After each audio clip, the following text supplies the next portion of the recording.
ఎప్పుడైతే సీతాదేవిని పోగొట్టుకొని సుగ్రీవునికి ఎత్తుక్కుంటూ పోయాడో అప్పటి నుంచి సుగ్రీవుడును ఆంజనేయ స్వామి ఇద్దరు కూడా రామునికి అంకితం అయిపోయారు వాళ్ళు. అంటే అక్కడ జరిగిన విషయం ఏమంటే ఏం జరిగిందంటే ముందు వాళ్ళు సుగ్రీవులకి ఇద్దరికి విరోధం లేదు. వాళ్ళిద్దరు అన్నదమ్ములు చాలా బాగా ఉండేవాళ్ళే, ఒకటే ఇదిలో ఉండేవాళ్ళే, అందరూ బాగుండేవాళ్ళు. వాళ్ళకి ఏం జరిగిందంటే వాని పేరు ఏదో ఉందండి, జమ్మికేశుడు ఏదో పేరు ఉంది, రాక్షసుడు. రాక్షసునికి వాళ్ళకి ఘోర యుద్ధం జరుగుతుంది. ఘోర యుద్ధం జరిగినప్పుడు వాళ్ళని ఎవరు ఏం చేయలేరు. ఎందుకంటే ఎదుటివాడిని బలము స్వగబలము ఈయనకు వచ్చేస్తుంది. ఎవరు ఆయన్ను చంపలేరు, ఎవరిని ఆయన ఏమీ చేయలేరు. మహాబలవంతుడు, వాళ్ళు సామాన్యమైనటువంటి వాడు కాదు. రావణాసురుడు ఏమి చేయలేడు వాళ్ళని. ఆయన ఆ రాక్షసుని చంపడం కోసము వీళ్ళు ఇద్దరు యుద్ధం చేసుకుంటూ ఒక పెద్ద గృహలోకి వెళ్ళిపోతారు. వీళ్ళు గృహలోకి వెళ్ళిపోతే అప్పుడు అక్కడ యుద్ధం జరుగుతుండేది. అంటే కొన్ని టైం పట్టచ్చు, కొన్ని రోజులు పడుతుంది. అప్పుడు ఏమవుతుందంటే ఈ సుగ్రీవుని మీరు బయట ఉండండి, నేను వాడిని చంపేసి వస్తాను, యుద్ధం పోదామని చెప్పేసి చెప్తాడు. లోపల యుద్ధం జరుగుతుంది, రక్తము కారి బయటకు వస్తుంది, పెద్ద పెద్ద అరుపులు వినపడుతున్నాయి. ఈయనేం అర్థం చేసుకున్నాడు, ఇప్పుడు సుగ్రీవుడు ఏం అర్థం చేసుకున్నాడు, అక్కడ రివర్స్ అర్థం చేసుకున్నాడు. ఒకవేళ మా అన్నను వాడు చంపితే బయటకు వస్తే నన్ను కూడా చంపుతాడు కదా వీడు అని చెప్పినసి ఆ కన్నానికి ఒక పెద్ద గుండు అడ్డం తోసేసాడు. అడ్డం తోసేసి వచ్చేసాడు, మా అన్న చనిపోయినాడేమో భావంతో వచ్చేసాడు. వచ్చేస్తే ఊర్లో వీళ్ళందరూ ఏం చేశారు, ఆయనకు పట్టాభిషేకం చేశారు. ఆయన అన్న చనిపోయినాడని ఈయనకు పట్టాభిషేకం చేశారు. పొరపాటు అక్కడే పొరపాటు పడినాడు. వాడి యొక్క బలం తెలుసుకోలేకపోయాడు, పొరపాటు పడినాడు. ఆయన ఏం చేశాడు, లోపల చంపేసాడు వాడిని, రాక్షసుని చంపేస్తే లేడు, రాయి అడ్డబెట్టేశాడు. ఆయన యొక్క బలంతో ఆ రాయిని పక్కకు తోసుకొని వచ్చేసాడు. వచ్చేస్తే అప్పుడు ఆగ్రహుండి అయిపోయాడు తమ్ముని మీద. ఆగ్రహుండి అయిపోయి వాడిని కొట్టి ఆయన భార్యను తీసుకుని పోయాడు. అంటే తప్పు ఇద్దరితో ఉంది. ఇప్పుడు ఆయన భార్య వాడంటే తప్పు చేసినమాట, ఈయన తప్పు చేస్తే ఇంకా వానికి ఈయనకి తేడా ఉంది, అంతే కదా. ఇప్పుడు ఎతటి వాడు తప్పు చేసినప్పుడు మనకు చెప్పి వాడిని దండించాలా, నెక్స్ట్ టైం తప్పు చేయొద్దని. అంతేగాని ఆ తప్పు మనం చేస్తే ఇంకా వాడికి మనకు తేడా ఉంది, లేదు కదా. ఆ విధంగా పొరపాటు పడినాడు. అక్కడ శాపం ఉంది అతనికి. ఆ పర్వతం మీద పోతే అతను వాళ్ళు చనిపోతాడు, అతనికి శాపం ఉంది. ఆ పర్వతం మీదకి పోడు, ఋషిమిక పర్వతం మీదకి పోడు ఆయన. కాబట్టి అక్కడ పోయి దాముకున్నాడు సుగ్రీవుడు ఆంజనేయ స్వామి ఇది అక్కడ ఉండిపోయారు. అప్పుడు రాముడు లక్ష్మణుడు వచ్చినప్పుడు ఆయనకు చెప్పారు, ఇలాగా మా అన్నతో నాకు ఇలా ఉంది, మా భార్యను తీసుకుపోయాడు అని ఎదురుగా చెప్తాడు అన్నమాట. అప్పుడు రాముడు అక్కడ ఆలోచించవలసినది అంటే ధర్మాధర్మాలు ఏమంటే ఒక పరాస్త్రీని అపహరించుట అది ధర్మం కాదు కదా. మరి ఏదైనా తప్పు చేస్తే తమ్మునికి దండించవచ్చు కదా. ఆ విధంగా ఆయన ఏం చేశాడు, ఆయన పూర్తిగా చంపవలసి వచ్చింది. అప్పుడు ఇద్దరం చేయండి అని చెప్తాడు. అంటే వాళ్ళిద్దరిలో ఒకరికొకరు యుద్ధం చేసుకునేప్పుడు ఫస్ట్లో ఏమవుతుందంటే ఆయన గుర్తించలేకేం కాదండి, అది ఎందుకో మరి. అప్పుడు ఆ సమయం ముందు ఆయన అతనికి బాణం ఎడుచకుండా తర్వాత పూలమాల వేసి ఆయనకు చంపుతాడు. అంటే ఆయన గుర్తించలేకపోవడం ఏముందాడ, అన్నదమ్ములు ఇద్దరు ఒక్కడైనా ఆయన బలము తెలిసిపోతుంది కదండి. వాళ్ళ యొక్క బలము మహాబలము, ఇది చితగొట్టేస్తాడు, తెలిసిపోతుంది కదా. ఆయన చెట్టు దాటి నుండి చంపుతాడు.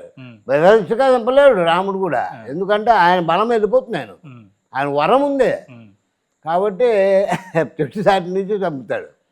చనిపోయేటప్పుడు ఆయన కూడా అడుగుతాడు, నా అంగదుడు ఉన్నాడు కదా, అతన్ని మేము కాపాడండి, మీ చేతుల్లో పెడుతున్నాను, నేను ఎలా చనిపోతున్నాను. తారా అమ్మ పేరు, వాళ్ళ భార్య పేరు తారా. ఆ అమ్మను అంగదుడిని చూసుకోమని ఆయనకు అప్పచెప్పి ఆయన చనిపోతాడు. అయితే ఆయన చెప్తాడు, సీతాదేవిని నేను రావణాసురు నీ కాళ్ళు చేతులు కట్టుకొచ్చి నీకు కాళ్ళ ముందర పడేసింది కదా, నేను నన్ను చంపకపోతే నన్ను కోరింటే చెప్తాడే. అంటే అక్కడ చెప్పింది కరెక్టే కాదని లేదు. అక్కడ మొట్టమొదట ఏం జరిగింది, ముందు రామాయణం పుట్టిందా రాముడు పుట్టాడా? రామాయణం ముందు పుట్టింది, అక్కడ రాముడు కాదు ముందు పుట్టింది, రామాయణం ముందు పుట్టింది. వాల్మీకి రాముడు పుట్టక తాలకనే రామాయణం రచించాడు. ఆ విధంగా జరగాలి ఇక్కడ, అంతేగాని వాళ్ళు అక్కడ పొరపాటు చేయడానికి అవకాశం లేదు. ఎందుకంటే వేరే విధంగా చేస్తే అక్కడ రాసింది పొరపాటు అయిపోతుంది, అది జరగడానికి లేదు. ఆ సాక్షాత్ పరమాత్మ రాయిపించినటువంటి వాడు, ఆయనకు చదువు లేదు. ఆయన ఒక మునేశ్వరుని కుమారుడు అండి వాల్మీకి. ఆయన పేరు రత్నాకరుడు. వాళ్ళ తండ్రి ఏం చెప్తాడంటే, యజ్ఞము వాళ్ళు హోమాలు ధ్యానాలు చేసుకుంటుంటారు కదా, ఋషులు కదా, ఋషీశ్వరుని కుమారుడు ఆయన. అయ్యా కొడుకు ఉత్తర దిగ్భాగమునకు పోవద్దు, తూర్పు దిశకు వడమర కానీ దక్షిణం కానీ మూడు వైపులా పోయి పూలు ఆకులు పండ్లు పుల్లలు తీసుకురా, ఉత్తర దిగ్భాగమునకు పోవద్దు అని చెప్పేవాడు. చాలా రోజులు మామూలుగానే తెచ్చేవాడు తండ్రి మాట ఈయన. తర్వాత ఏమైందంటే ఈయనకు కొంచెం అనుమానం వచ్చింది, పెద్దోడయ్యేకి మా నాయన ఎందుకు ఉత్తర దిగ్భాగమునకు పోవద్దు అంటున్నాడే అని చెప్పేసి. ఆయనకు తెలుసు అక్కడ బోయ ఊర్లు ఉన్నాయని చెప్పేసి ఆయనకు తెలుసు. వాళ్ళకు పుల్లలకు ఎండు పుల్లలకు కట్టెలకు ఆకులకు వస్తుంటారు కదా, అందుకు ఆయనకు తెలుసు అక్కడ పోవుడు అనేది. ఈయనకు తెలియదు కదా కుర్ర వయసులో. అప్పుడు ఏమైందంటే ఈయన ఉత్తర దిగ్భాగములకు పోయాడు. అక్కడ పోయేవాళ్ళు తోడయ్యారు. ఒకసారి ఈయన చూస్తేనే వాళ్ళు పిలిచారు మోపెత్తడానికి, కర్రలు మోపెత్తడానికి. ఒకసారి పోపెత్తాడు, రెండోసారి అలాగా పోతా వాళ్ళకి వీళ్ళకు కనెక్షన్ ఏర్పడిపోయింది. అక్కడ స్త్రీలను చూస్తే పురుషునికి కనెక్షన్ ఏర్పడిపోయింది కదా, అలా కనెక్షన్ ఏర్పడిపోయింది. ఏర్పడి అక్కడ పెళ్ళి కానటువంటి వాళ్ళు టచ్ అయిపోయారు, ఆయన తీసుకెళ్ళిపోయారు ఒకటేసారి. అప్పుడు వీళ్ళ ఆయనకి తెలిసిపోయింది, వాళ్ళ ఆయనకి అరే చెడిపోయాడు. వెళ్ళిపోయేసి పెళ్లి చేసుకున్నాడు. వాళ్ళు పోషించడానికి ఈయనకేం తెలుస్తుంది, ఏం పని వస్తుంది, ఏం తెలియదు కదా. వచ్చి పోయే వాళ్ళందరినీ నరికి పారేయడము, వాళ్ళ దగ్గర ఉన్నటువంటి ధనాన్ని దోచుకోవడము, వీళ్ళను పెంచడము, ఈ రకంగా మొదలుపెట్టాడు ఆయన. ఇంకే ఏం తెలియదు ఆయనకు, రెండో పని తెలియదు పాపము, ఎలా పోషించాలని తెలీదు. ఈ పని పెట్టాడు, ఈ పని చేస్తున్నాడు, ఘోరమైన పాపాలు చేసేస్తున్నాడు. అలా చేస్తుంటే అప్పుడు నారద మునేంద్రుడు, అరే ఇది ఎలా చేసేస్తున్నాడు, ఘోరమైన పాపాలు అన్నీ అందరినీ నరికి పారేస్తున్నాడు అని చెప్పేసి వస్తాడనమాట. ఒక మూట కట్టుకొని ధనాన్ని భుజాన్ని వేసుకుని ఒక కర్ర పోసుకుంటూ వస్తాడు. వస్తే అప్పుడు వాల్మీకిని అడుగుతాడు, అయ్యా ఈ విధంగా నరికేసి మా విధంగా పాపం చేస్తున్నావే, దేనికోసం చేస్తున్నావు అని చెప్పి అడుగుతాడు. భార్య పిల్లలు పెంచుకోవడం కోసం చెప్తాడు. అయితే నువ్వు చేసిన పాపం భార్య పిల్లలు పంచుకుంటారా ఏమో ఒక్కసారి అడిగిరా అని చెప్తాడు. అయితే నీకు నమ్మకం లేకపోతే నన్ను ఇక్కడ చెట్టుకు కట్టేసి పో, నేను ఆడిపోను, నువ్వు అడిగి వచ్చేంత. అప్పుడు ఆయన్ను తీగతో చెట్టుకు కట్టేసి పోతాడు కొండ గృహలోకి. పోయి భార్య పిల్లలను అడుగుతాడు. వాళ్ళు నాకు సంబంధం లేదంటారు.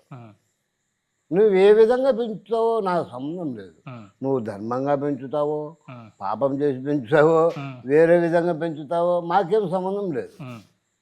మమ్మల్ని పెళ్లి చేసుకునే కన్నావు కనుక మాకు నువ్వు పెంచవలసిన బాధ్యత అంతవరకే.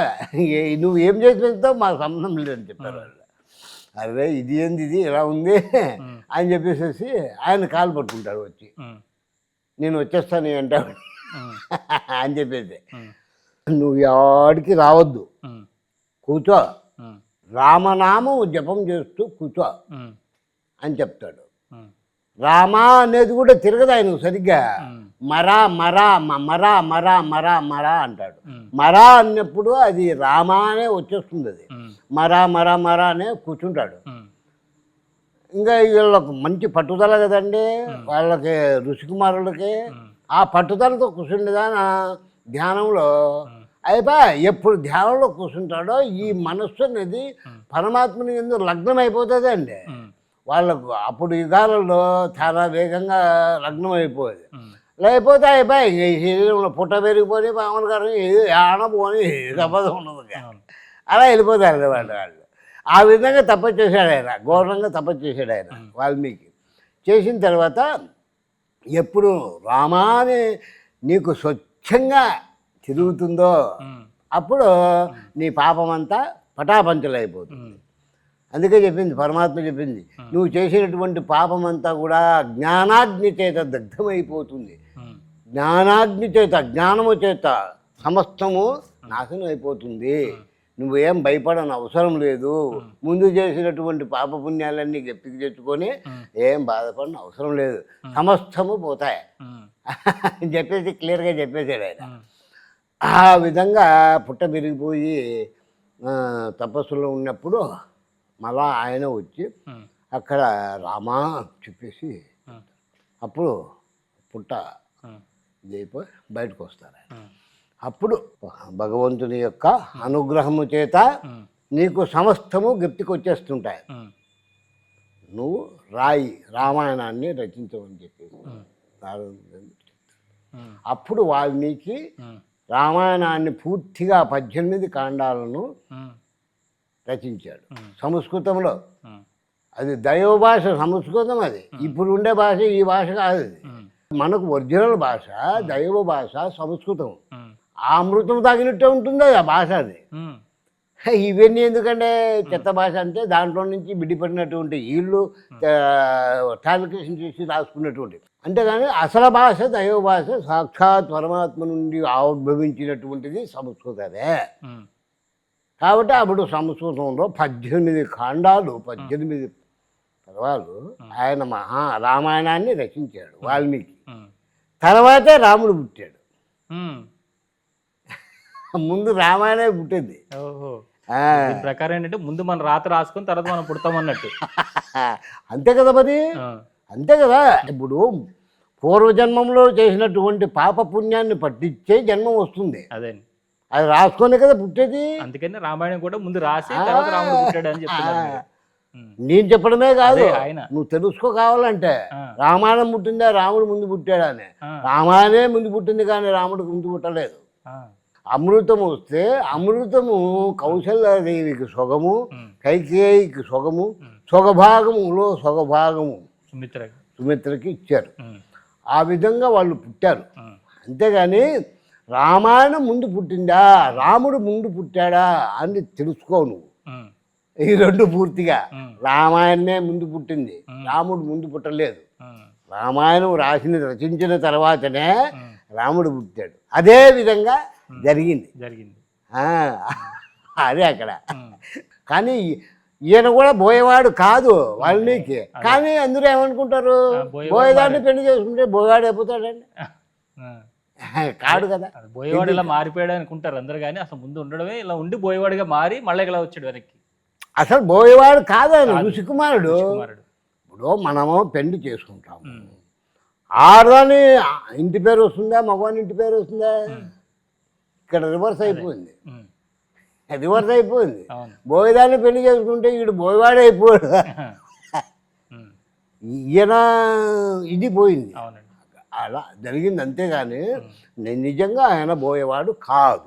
తర్వాత వాళ్ళు ఆ విధంగా అడిగి ఆయన్ను తీసుకొని వాళ్ళను కాపాడుతాను నేను అని రాముడు ఒప్పుకున్నాడు.